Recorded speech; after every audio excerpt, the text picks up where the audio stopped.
Hello, everybody. Welcome to the White River Junction, Alison Bechdel talk. Can we give a big round of applause?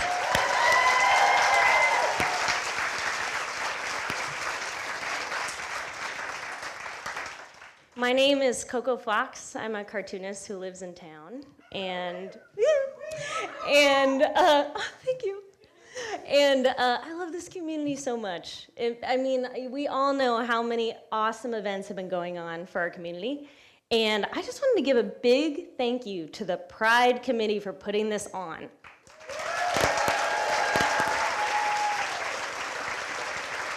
They have done such a good job. And a huge thank you to, I'm going to list a few people, Chico, Jam, Main Street Museum, and then all of you for coming. I'm so excited. I have to go over a couple safety things. So please, right as I'm doing that, silence your phones and turn off your flash. Luckily, if you want to get photos, you can do that, sneak a couple, but we're videoing this. So you can also just absorb the amazing talk. All right, some safety things. Fire exits, the place you just came through, there. And then also behind the stage, there's also a fire exit. Chico has said, do not go to the right. Don't go to the right. It'll be bad. So also there are 2 bathrooms on this floor, and yeah, that's it for the safety talks. Does everybody have their phones off? Or they're silent? Silent? I see you all doing it. I'm so proud. All right, now we get back to the fun stuff. There's some more Pride events going on this week. Tomorrow night at Main Street Museum from 5 p.m. to 8 p.m. There is gay piano. Can I hear it up for gay piano? It is at the Main Street Museum. And following gay piano is DJ Gender Ender is hosting Queerioke at 8 p.m. I hope one of you sings the Monster Mash. It's my favorite song. All right, and then, of course, Saturday, the most important day, is Pride. We are having our Pride Parade, so at 11 a.m. at Main Street Museum, we're having a little pre-parade fun, looking at everyone's outfits, complimenting them, putting on extra little temporary tattoos. And then we are also going to have, at 12, the parade starts. So the cars lined up, all the people in their fabulous outfits. And then after the parade, okay, the Pride Committee has made the most amazing event. There are 40 vendors coming, and there's Cam's Lemonade coming, and food and music, and it's all gonna be right outside where the parade starts. So it'll be at the little park right next door. All right, and then also in the Main Street Museum, there will be a clinic with testing and vaccines, because safe sex is great sex, so let's do a little round of applause.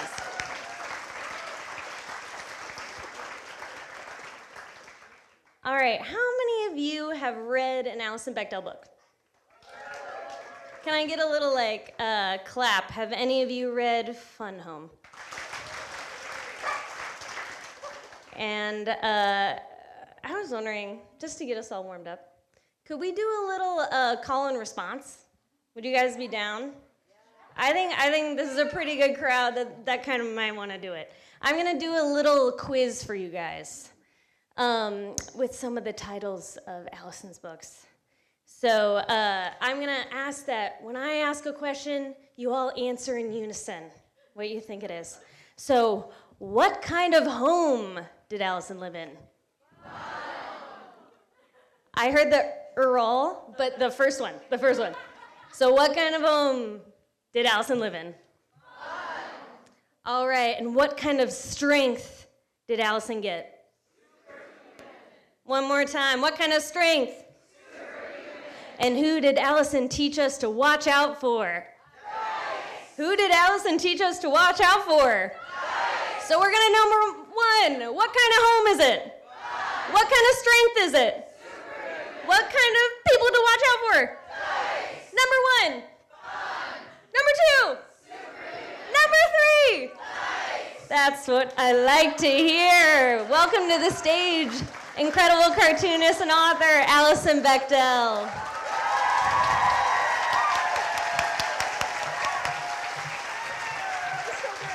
Hi. Hi, everybody. Wow. Thank you so much for coming. I'm so honored to be here in this gay cartoon town. How did that happen? Man. Well, happy White River Junction Pride. Okay, so, man, what a time we are living through. How are you all holding up? My adrenal glands are about spent. But we've had quite a vibe shift this week, haven't we? Yeah, so things are feeling a bit less dire, but we still have a wild ride ahead of us, I fear. I'm going to talk tonight about how we got to this strange point in history in general, and specifically in queer history, because things seem to be going so well there for a while. What the hell happened? Let's go back about 45 years and try to retrace our steps, shall we? Okay, this is me in college in 1980. That's me on the right with my girlfriend. So I had just come out as a lesbian when I read this book by Adrienne Rich on lies, secrets, and silence. I had just come to understand myself in a way I had been prevented from recognizing for most of my life.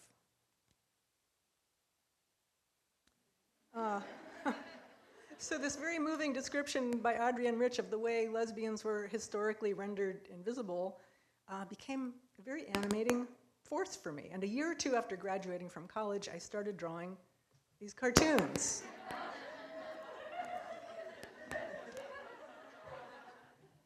This says, Twyla is appalled to learn that Irene is a morning person.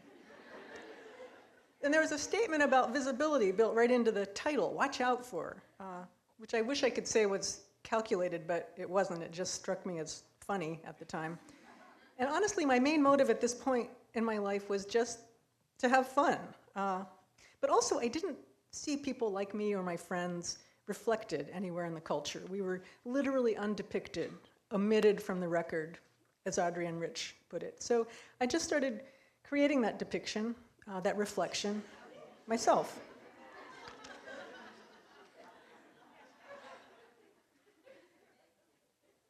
And back in the early 1980s, I wasn't addressing the people who thought we didn't exist or shouldn't exist. This was just for us, for ourselves, to see ourselves. I wanted to tell the truth about my life.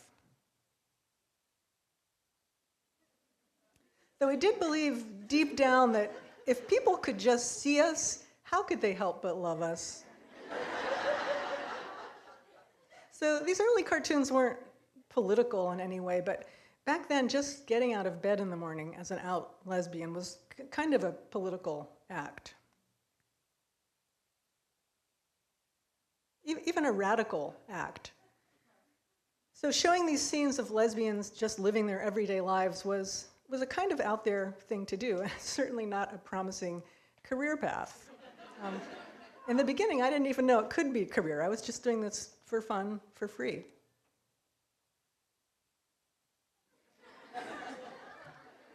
And this was a time when most gay people were still in the closet, and I don't know, 15 or 20 years before celebrities really started to come out publicly. So given that my existence was politicized in this way, my work, too, eventually became more overtly political.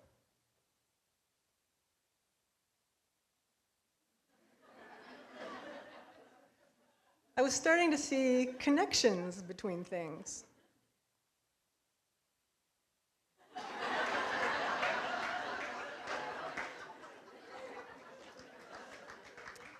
I had been this clueless, white, middle-class kid, but once I came out, I found myself expelled from that world. In fact, I wasn't even a feminist until I realized I was a lesbian, but that was clearly the logical next step, as I found myself, banished from polite society. And while that was disorienting at first, I was pretty immediately grateful to find myself on the outside. It was amazing to suddenly have this perspective. You couldn't see how things worked when you were inside the system. It was just the air that you breathed. But from the outside, it was all suddenly revealed. And it was like I'd woken up from a dream. And indeed, I was becoming woke.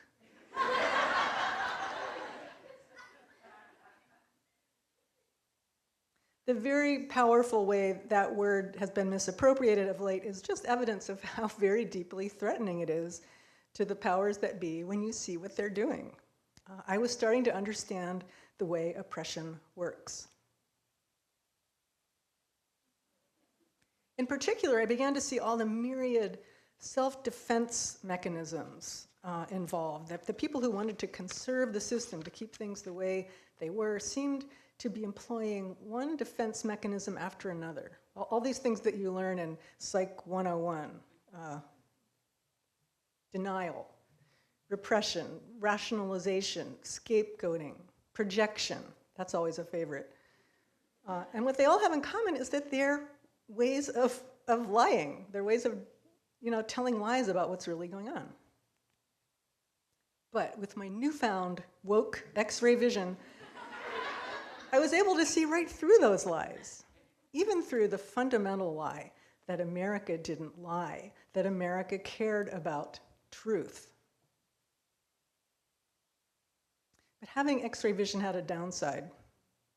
The world was now kind of an alien place. Most of popular culture was suddenly lost to me. I couldn't even go to a movie anymore.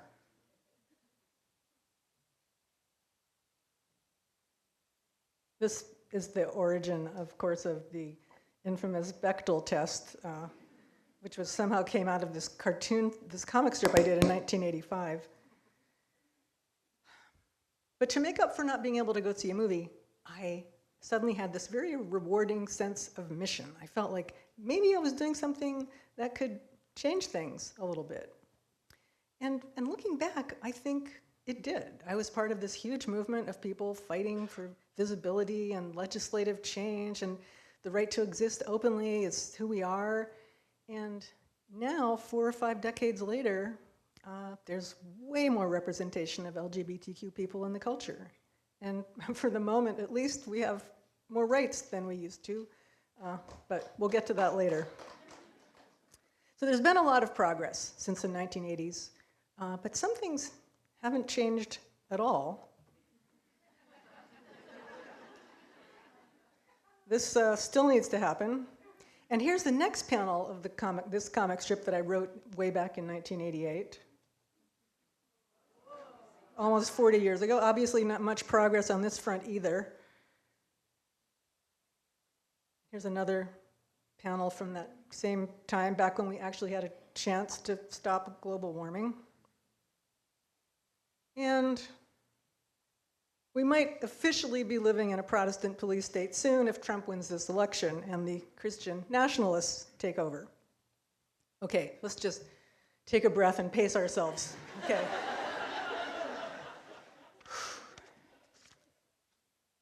Okay, as I look back, there seemed to be this turning point around the year 2000 when we had that crazy, extremely close election that got decided by the Supreme Court. Remember that? Gee, I wonder what will happen if that situation arises again. And the ideological division that had always existed in this country started at that point to really widen. That's when the whole red state, blue state discourse started to take hold. And I was starting to recognize that I was living in a sort of bubble, though I didn't have that word for it yet. I'd been drawing the comic strip at that point for 15 years. And I started to make an effort to open up the world of the strip to include people who weren't all on the same side of the issues, like this character's dad. Actually, that wasn't my own idea. I have to give credit to my much more open-minded friend, Kathy Resmer, who is now the deputy publisher of 7 Days. This was her idea. And I also introduced a young conservative character at the time, a student at the university where my character Ginger taught.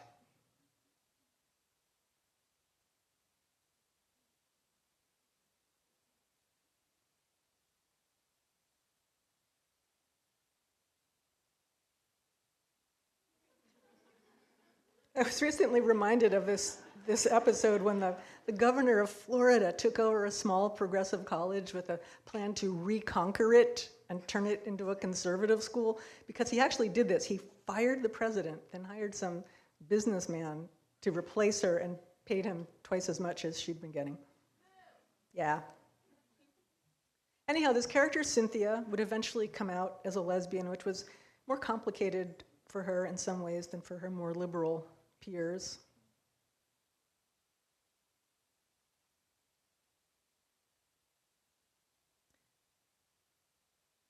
But it was really interesting to me to get to know this character, to try to understand her, and to really enter into the other side's belief system. Like, why does she believe the things she does? It's not that she's mean or crazy. She really thinks that providing social services is bad for people, that it's immoral.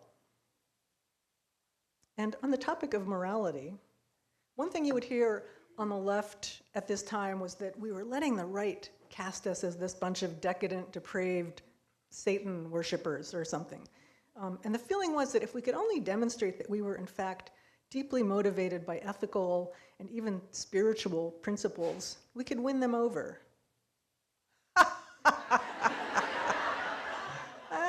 That never happened. And it would eventually become clear that the right didn't really care at all about those things. Faith, patriotism, respect for the military, rule of law, even minimally decent behavior. When Trump came along, they were happy to throw that all out the window.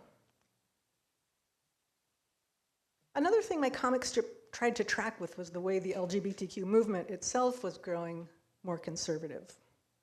The way our increased acceptance happened hand in hand with assimilation, with moving away from the more radical aims of the early gay liberation movement to this new focus on just being like everyone else.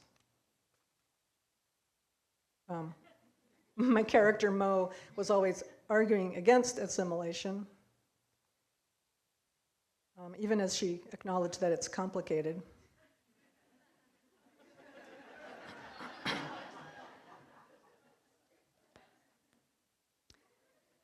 And a few years later, it was only getting more complicated.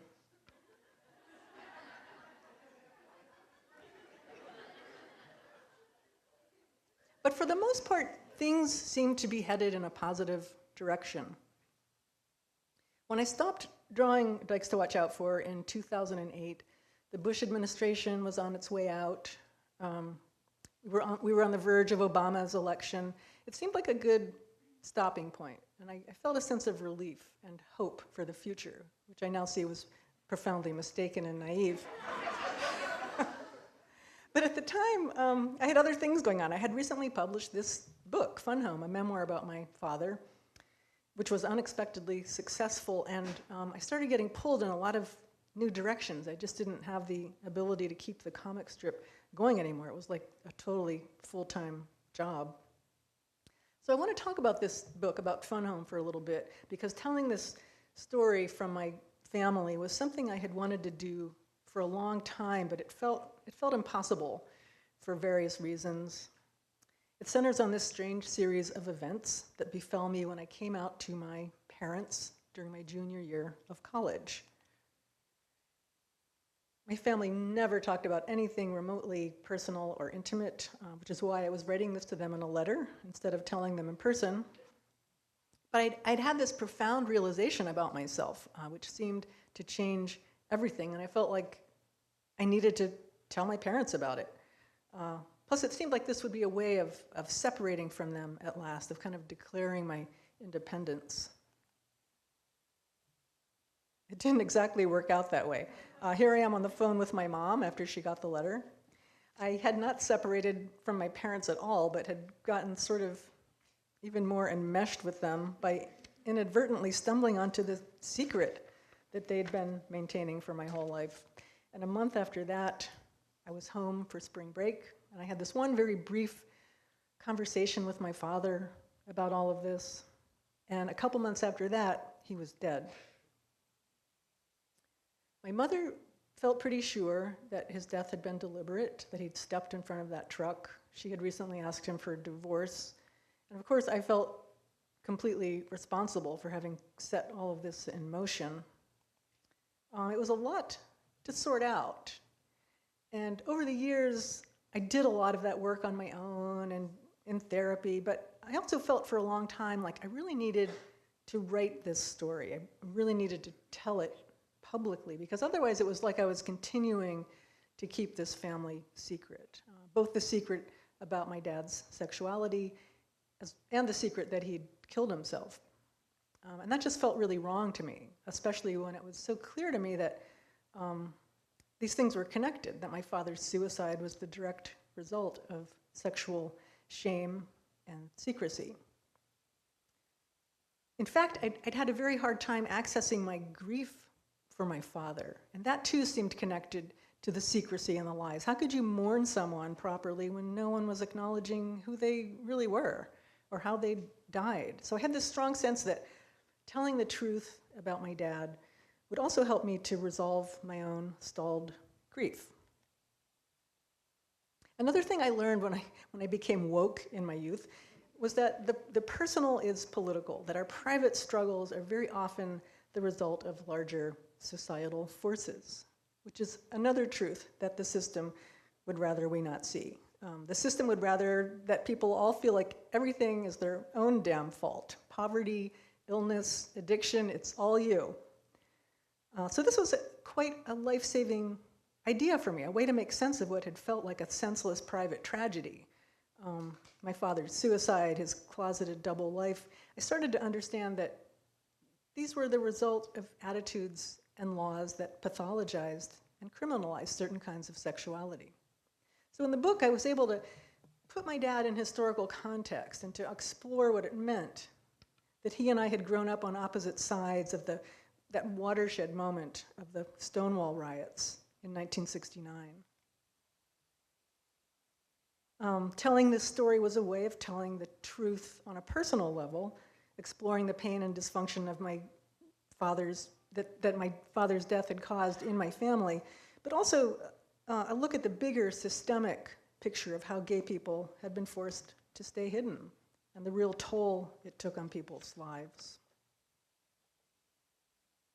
So it's now been 55 years since Stonewall, but I feel like we're very much at risk of getting dragged back to those bad old days. The theme of Pride this year is open minds, open hearts, open books.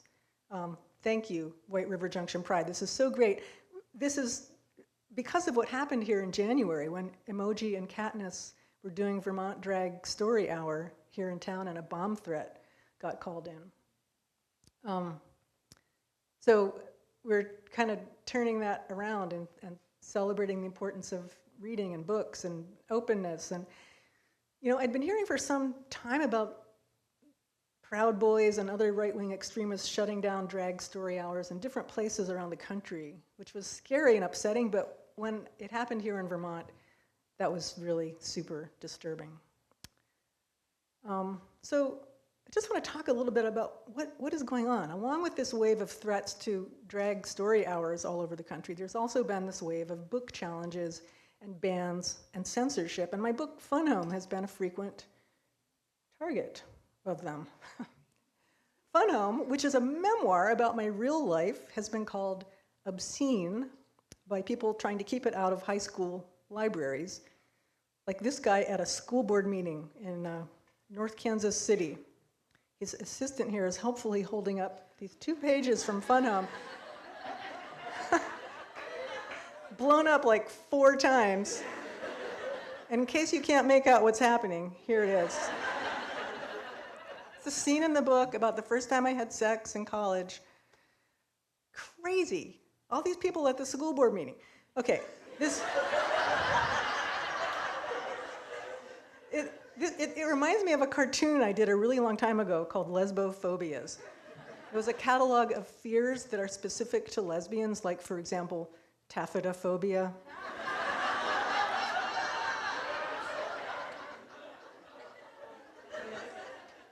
But the school board thing totally reminds me of this one. Fear of your exploits at the Queer Pride March being captured in a religious right propaganda video.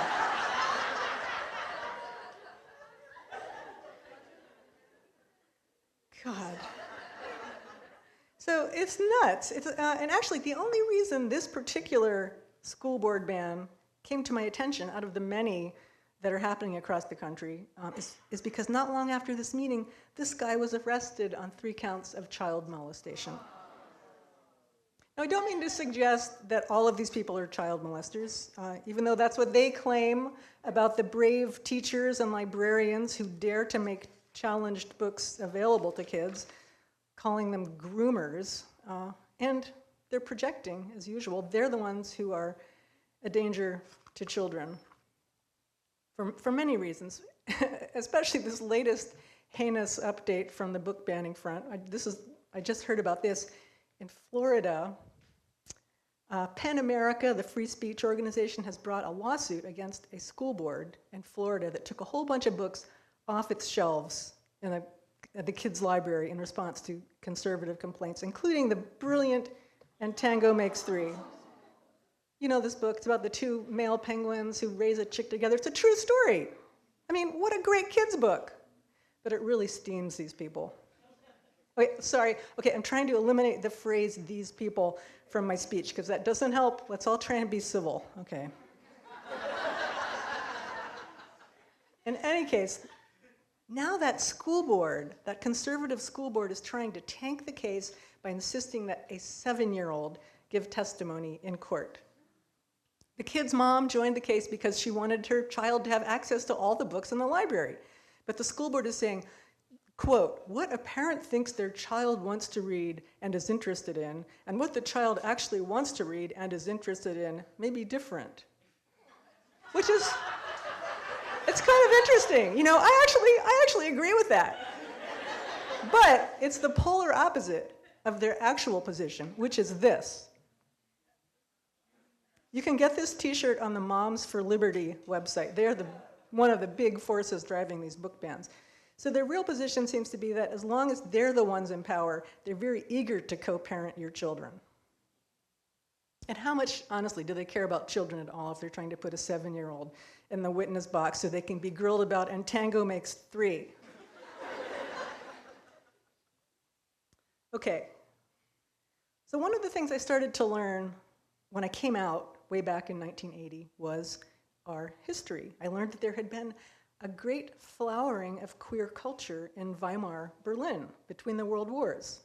Who knew? I thought of gay rights as this very new, modern thing, so I was surprised to learn that this had been going on back in the 1920s. And I was especially interested to learn that Berlin even had a gay library, Magnus Hirschfeld's Institute for Sexual Research. Okay, so I'm a bit loath to bring up Hitler, since in our current state of LOL, nothing matters public discourse, it risks just desensitizing us all even further, but I'm sorry, we need to connect the historical dots. When the Nazis came to power, one of the most vividly symbolic things they did was to raid Hirschfeld's library and burn all of those books in a public bonfire, one of a series of book burnings targeting not just gay books, but leftist books and Jewish books and anything else they found challenging. So even as I watched the incredible progress our movement made over the next 4 decades, really far beyond anything I had imagined as a young person, I kept asking myself in the back of my head, is this gonna stick? Or could we lose everything again, just like that? Could everything go up in flames again? And I don't have to tell you, things are looking a little dicey. This is some lunatic running for Congress last spring. Yeah, so it's been over 50 years since Stonewall, and I feel like we've never been more at risk of getting dragged back there. In the 1950s, there was this thing that happened where when towns became integrated, were forced to integrate their public pools so that black people could swim in the pools they were paying taxes for, a lot of towns filled their swimming pools in. Have you heard this? And I feel like that's what's happening now. Like, there's this growing movement of people who would happily pave over the swimming pool of democracy rather than let us all have access to it. Or for another metaphor, here's some of my old Dykes characters playing Scrabble. And when one of them doesn't like the way the game is going. She just flips the board over. I think that's what they would really like to do. And the thing about these book bans is it's not so much books as people who are the target. The books getting challenged are very disproportionately books by Black and queer authors about Black and LGBTQ characters and about the topics of race and gender. Ta-Nehisi Coates has pointed out that when you come from a subjugated group and you're a writer, you not only have to use your imagination in the usual way writers do, but you also have to reimagine. You have to undo and think past all the ways you've been taught to hate yourself. But when writers are able to do that, so are their readers. Book bans aren't just hurting the queer and Black kids who can't get these books out of the library, it's hurting all children. One of the reasons people read is in order to understand the perspective of other people, which is maybe the most deeply human thing we do. It's also a very difficult thing to do. And one particular way that book bans affect queer people is that we're different from other marginalized people in that we don't, in general, learn who we are from our families. Historically, one of the ways we've learned about ourselves is from books. That was certainly true for me. And I'm going to read you a short passage from Fun Home about it. My realization at age 19 that I was a lesbian came about in a manner consistent with my bookish upbringing. A revelation not of the flesh, but of the mind. I'd been having qualms since I was 13. When I first learned the word due to its alarming prominence in my dictionary. But now another book, a book about people who had completely cast aside their own qualms, elaborated on that definition. That first volume led quickly to others. A few days later, I screwed up my courage and bought one. This book referred to other books, which I sought out in the library. One day it occurred to me that I could actually look up homosexuality in the card catalog. I found a 4-foot trove in the stacks, which I quickly ravished. And soon I was trolling even the public library, heedless of the risks. And I just want to point out something that I only learned recently. This gray-haired woman who I had read about in that book back in 1979, whose name was Elsa Gidlow, she was a poet, I just found out that she traveled to Berlin in her youth specifically to go to Hirschfeld's library at the Institute for Sexual Research to learn more about being a lesbian. So that's a very vivid reminder that 1932 is not that far away. And the past is never dead. So I've been talking about truth. In Dykes to Watch Out For, I set out to tell the truth about myself. In Fun Home, it was the truth of my family. I went on to write another memoir after that called Are You My Mother?, which was about seeing even deeper and more accurately into my family's dynamics, and trying to figure out how therapy, by helping us to actually accurately see what went on in our families, can liberate us. My most recent book, Superhuman Strength, on the surface, it's about my lifelong relationship with exercise, but on a deeper level, it's about learning to inhabit the truth of our bodies and our emotions, which in my family I'd gotten cut off from very early on. This book is about how I discovered that physical exertion was a way of getting outside of the shell of my individual self and of quieting my overactive mind as I focused more on my body. It's also about my forays into meditation and Buddhism, and learning that Buddhism has something in common with therapy. Both practices are about getting at the truth, about learning to see things as they are. In fact, the Buddha might be the original woke person. The word Buddha literally means awakened one, or that which has become aware. But in the case of Buddhism, it means waking up to the very nature of reality, to the reality of impermanence and change and mortality, but also the way everything is connected and the way that our individual selves melt away once you can understand that. The title comes from this ad that I saw in the back of a comic book when I was little. I was very obsessed as a child with all those bodybuilding ads, especially the ones about the weakling at the beach who gets sand kicked on him and then he builds himself up with the Charles Atlas program. But my book is ultimately about how that kind of self-fortification is not strength at all, but the opposite. Yet it's this childish fantasy of power that the MAGA people are so seduced by. And part of how the GOP sucks them in is by lying, by creating all of these false narratives. On the other hand, taking the trouble to sort out what is true, to see things as they are, feels inherently progressive to me. It's a difficult and painful process, but it's never as painful as not doing it, or as dangerous as it is to deny it, to deny the truth of history. And it's the very notion of truth that the MAGA people are attacking as they fire hose us with one lie after another till no one can keep track anymore. They would rather destroy this complex, interdependent, multicultural, pluralistic democracy than share it.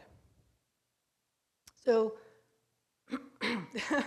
there's no sugarcoating it. We are in a precarious situation, and we all have to do whatever we can to get Kamala elected.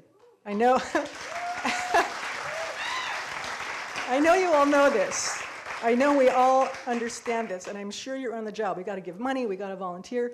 I just want to make one little plug, though. If, like me, you're a super introvert and you cannot imagine knocking on doors or phone banking, this is the place for you. It's called Vote Forward, and you can write letters. Here's their URL. Very simple. This is for the introverts.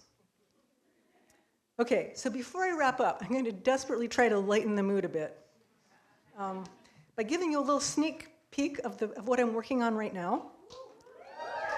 I shouldn't do this. I should keep it under my hat, but it's such hard work, and it's been taking so long, and I'm just really eager to show it to somebody.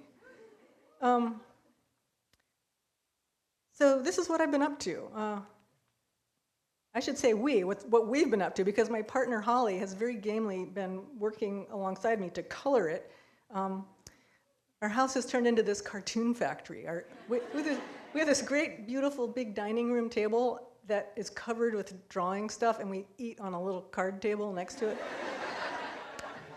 So this book is sort of a mashup of a memoir and Dykes to Watch Out For.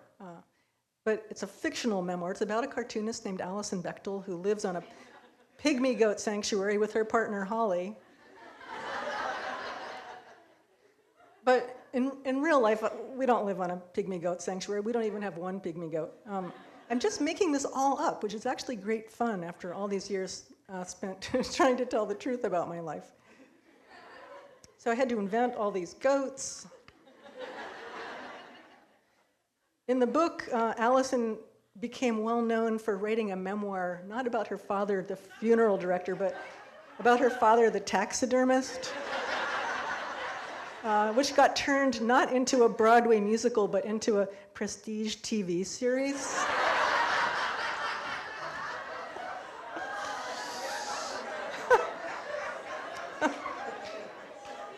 It was fun casting this. Meanwhile, Alison's sister has gone full MAGA. Here's one of her Facebook posts. She's basically joined Moms for Liberty and is trying to get Alison's book banned. But the really fun part of all this for me is that in this book, Alison's friends are the Dykes to Watch Out For characters, who are all now, like me, in their 60s, and they have kids in college, and they play pickleball. They raise chickens. They take care of their aging parents. But while Dykes to Watch Out For was set in this intentionally vague geographical location, this book is set very firmly right here in Vermont. Like, this is outside of City Hall in Burlington. Here's Alison giving a talk inside Contoys about book banning. How meta is that? Here's Holly and me making maple syrup on our farm. We don't actually do that. we have, on a very small scale. So I was not born in Vermont, and I accept that I will never be a real Vermonter. And I've always had an ambivalent relationship to the idea of patriotism, given everything I said earlier about who has gotten to count as part of American democracy. But having said all that, I feel strangely patriotic about the state of Vermont. I fucking love Vermont. I really do think there is something different going on here, something special. And this book is a love letter to our state. Here's Hall harnessing the goats up to collect the sap. And check out her mittens.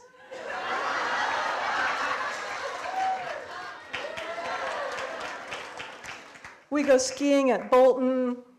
We get strafed by F-35s. We have neighbors from Brooklyn. In the book, when Holly's YouTube channel goes viral, Ava Solberger from 7 Days comes to make a Stuck in Vermont video about her. And of course, we shop at the farmer's market. Okay, look, this page isn't even colored yet. I can't even tell you how many days it took me to draw that. And I'm going to end here now because Holly and I have to go home and get back to work. I'm going to do Q&A if people have questions, but then I'm literally going to hit the road so I can go back to work.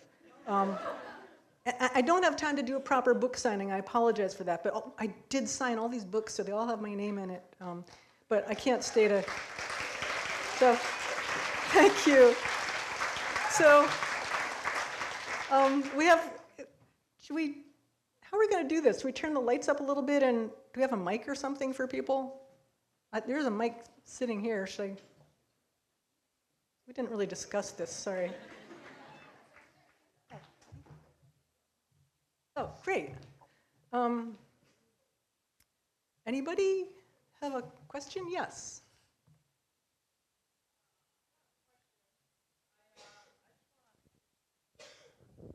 I just wanted to say thank you for doing this. And I used to be the chef at Richmond in Richmond. Oh gosh. So small world. But I wanted to give a shout out to my librarian in Norwich, Erin. Erin, please stand up. Thank you, Erin. Woo!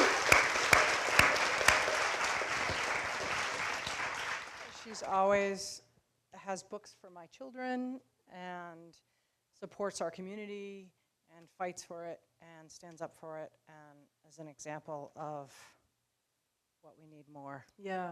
So yeah. Thank you for being part of my community. Thanks to anyone who is a teacher or a librarian for all that you're doing.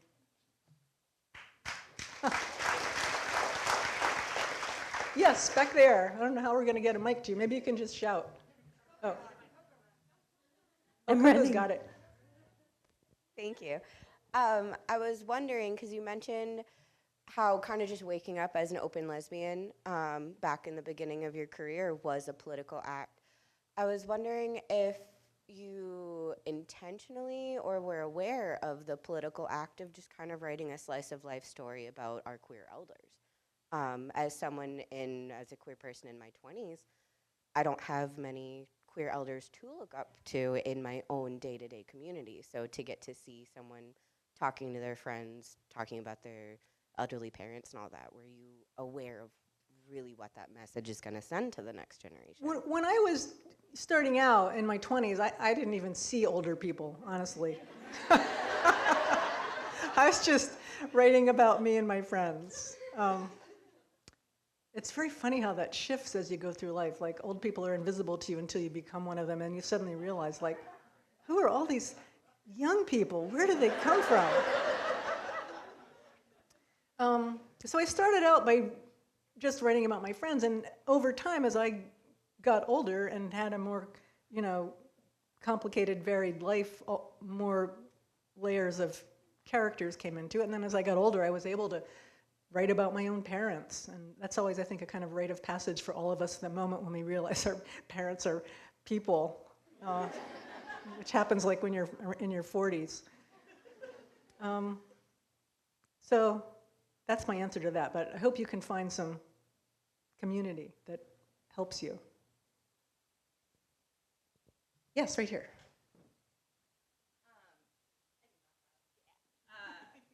I'll turn this into a question at the end so that I can say the other question I want to say, which is I'm from Alaska, and I found, yes, I know.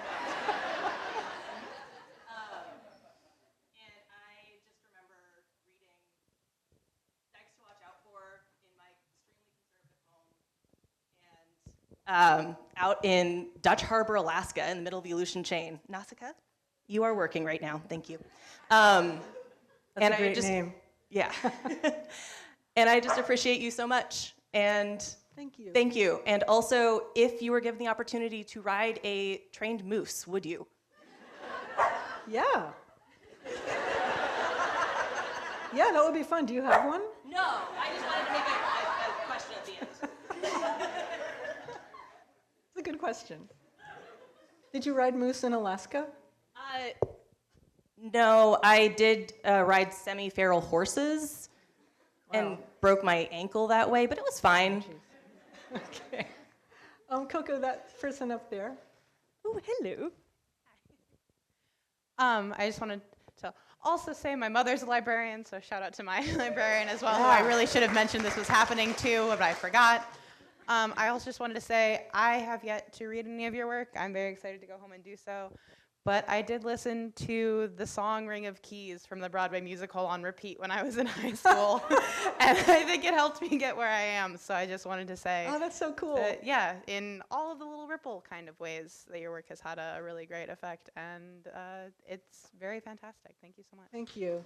Yeah, that's that song "Ring of Keys" comes out of this one little scene in Fun Home where I see this older butch dyke with a ring of keys on her belt. And when my book got turned into a musical, that became this amazing butch anthem that now all these children have grown up to.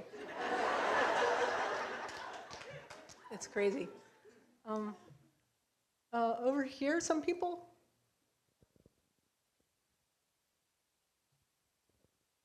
As a follow-up to what you were just saying about the Ring of Keys, I thought you should know that has even started a huge fashion trend of lesbians wearing carabiner clips and key rings and stuff. I mean, it's handy. How else are you supposed to carry your keys? Here we go. It's crazy. When I was in my 20s living in New York City, I would see some of the really tough women with those things. Not a carabiner, but like a leather thing with a snap on it. And I finally bought one at the hardware store, but it took a lot of guts to wear that thing out. It was quite a statement, and I would only wear it certain times and places. But now you can just walk around with a carabiner. Yes, down here. In the front. Here she comes. Hello. For you. Oh my god. Okay, sorry. This Okay. is nerve-wracking. When did you start drawing? When I was one, when when all children start drawing, everyone drew as kids, but I just kept going. That's the difference. Badass. I am a badass. Thank you. We got somebody here, Coco? Ooh, this is my neighbor. Thank you. Hi. I am Hi. so. I am currently attempting to, when my ADHD allows me to, write a graphic novel, and I am wondering for the life of me, because I can't figure it out, what's your illustration process? Oh boy. It's a big one, I know. I could get out a whole other keynote and put everyone to sleep by showing you that.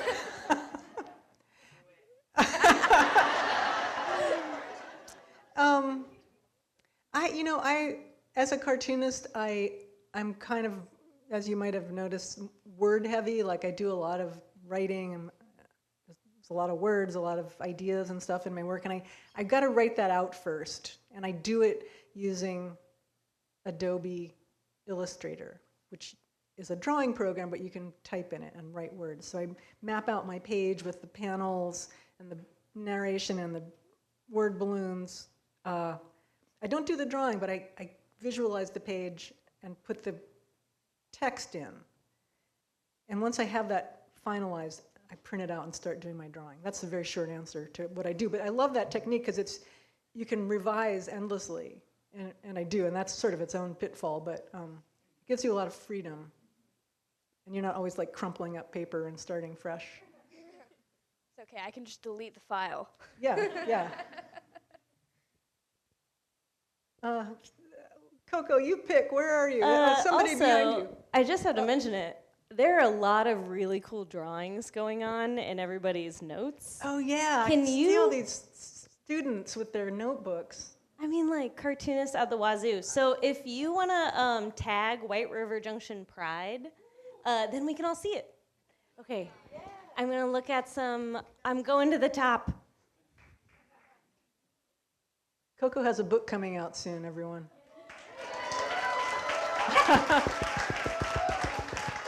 Yeah, you should check that out.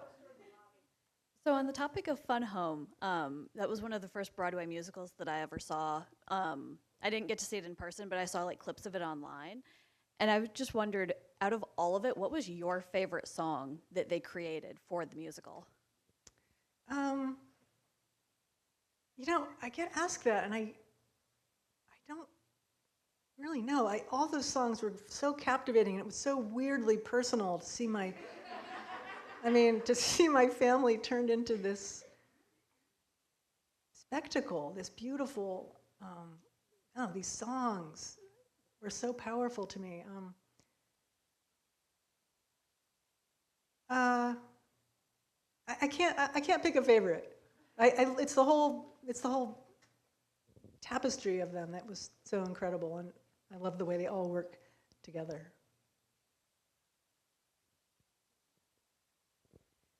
I'm just wondering. Go for it. How does your queerness and your does it ever get too much to be both queer and political? How does your identity stop from queer to political? For me, that's the same thing. They're inextricable. I came to political awareness through my queerness. Became a feminist through my queerness, and it just all seems of a piece, to see all the, now we call it intersectionality, but in the olden days we just saw the way all these different oppressions were linked, and that the answer to fighting them is to band together. And I feel like that's something that's so important to do right now. Queer people, with people of color, with disabled people, we can't do it in our own little factions. We all have to come together. And I hope we can, because we really have to do it now. All right. Let's do one more. I think you should point to the final question. Okay. Oh, wait, this section I'm is sorry. Okay, someone over here. I'm sorry, I didn't call in anyone over here. All right, I see someone waving with a lot of movement, so you're gonna get it. Just want to say, like, I'm a huge fan. Like, this is like a fangirl moment right now. But I read Fun Home right after I graduated high school, and it like changed my life, like spiritual experience, whatever. You're amazing. Okay. I just wanted to ask, like, how do you feel like about the legacy of the Bechdel test? Like, I feel like it's so mainstream now, and it came out of like just that like really offhand thing and like dykes to watch out for. Like, how do you feel about that? I've gone through a whole panoply of feelings about that. First, it was just very bizarre. Then it was like, I didn't invent this. Who's saying this was my thing? I mean, I don't know. I've come full circle. I feel like that's a pretty good thing to be named, to have named after you. But yeah, it's weird now. I just saw that there's McSweeney's has a thing called the bechamel test, which is some like crazy takeoff on like white sauce. But my favorite one is there's a climate test. I forget what it's called, but it's urging people to, if you're writing a story that's set in the present, does it mention the climate crisis? And if it doesn't, why not? So there's, it's very, it makes people think about stuff in a good way. So I guess I mostly, in the end, I'm feeling pretty good about it. But it is weird. It's so weird. Okay. Thank you all so very, very, very much for coming. Happy Pride!